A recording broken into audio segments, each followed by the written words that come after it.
I'm Laura Ingle, and you are in the strategy room. Ahead of the next Republican debate on Wednesday, Donald Trump ramping up his campaign schedule. Trump is scheduled to make stops in Iowa and Texas, as well as a major national security speech on the USS Iowa in Los Angeles. As the GOP frontrunner puts foreign policy front and center, could past blunders on the issues hurt him? Here to weigh in are Professor Jeanne Zaino from Iona College and T.J. McCormack, former media specialist for Astorino for Governor. Welcome to you both. Thanks. Hello. All right. So, we got to talk about where we're going with Trump and all of these events that he has scheduled going into Wednesday. So is Trump focusing on foreign policy a good move at this point? Going in for the debate? I guess he's got to be ready for it, right? I think it's a very good move. I think we really do need to see, he's been in this a while, 2 or 3 months, and we haven't heard a lot of substance in terms of policy. And one thing looking at him as a candidate is that he doesn't have a lot of foreign policy experience. So I do think he needs to get out there and share with the potential voters exactly what he plans to do, particularly in light of that very rough interview he had with Hugh Hewitt, the conservative talk show host, where he had some stumbles on foreign policy. He really needs to get out there, say what his plans are, and then I think be prepared to handle tough questions both during the debate and afterwards. TJ, he said of that rough interview that he had that he felt like he was getting gotcha questions. Sure. When the radio host Hugh Hewitt said, these are normal questions that we talked about, talking about the Quds versus the Kurds, and all of that. So, and since look, he said even in the interview, he is saying, "No, look, I don't believe in gotcha questions." Right after he asked him an obvious gotcha question,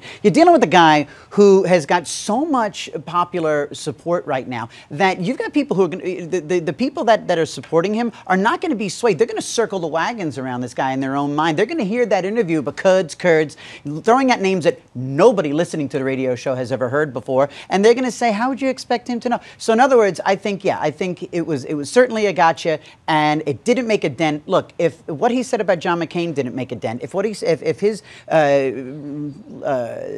ensuing battles with certain members of the media didn't make a dent, then a little throwaway moment with Hugh Hewitt isn't going to slow him down either. And some of the political pundits we've been listening to say they don't think that it was, in terms of gaffes on the Trump scale, that this wasn't something that was huge. And you're right, it doesn't seem to have made a dent. But, is he trying to fix his image as we go into Wednesday with these huge events in these big states? He thinks his image is fine, right? He actually probably does. Go ahead, I'm sorry.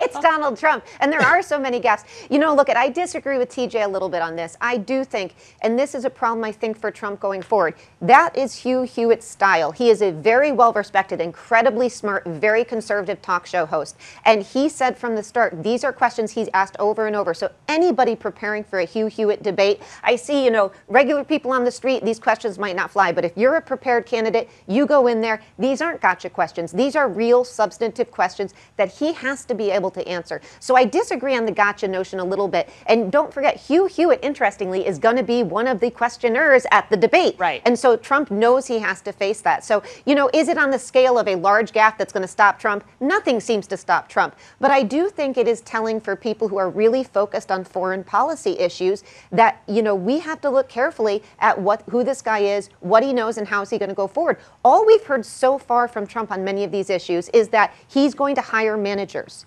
We need to know a little bit more, or a lot more in my mind. At the same time, the American people are sitting around saying, I wish somebody would just surround himself with just the best. How many street level Americans and Republicans are out there saying, God, we could use a CEO to run this country once and for all. So I think every single thing he has done has resonated, and I don't think it's all coming out of some crazy petri dish in some political laboratory. Well, I don't think it's crazy, but I do think if you're going to say that my plan to run for president is I'm going to hire good people around me, it's simply not going to be enough to get the nomination. But isn't that the job of the president? And real quick about the strategy moving forward, the strategy to get to Wednesday. What does he need to do to hit it out of the park?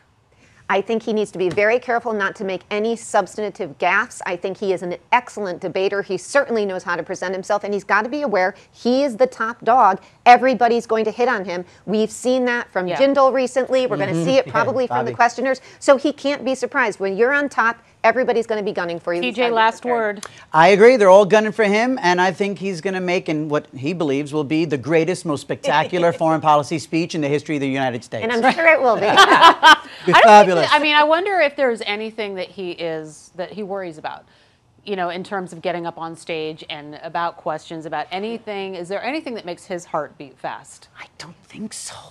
Winning makes his heart beat fast. fast. Right. You know? The idea of losing, maybe, too. And he says he doesn't prepare for these, which I think is a problem, but maybe he does and doesn't want to admit it. Like good students sometimes say they don't study, but they do secretly. It might be because he's a good student. So fascinating, isn't it? It is indeed. And Jeanne Zaino and T.J. McCormack, I want to thank you very much for joining us here today and hashing this out. You want to check out foxnews.com for more on the 2016 presidential race.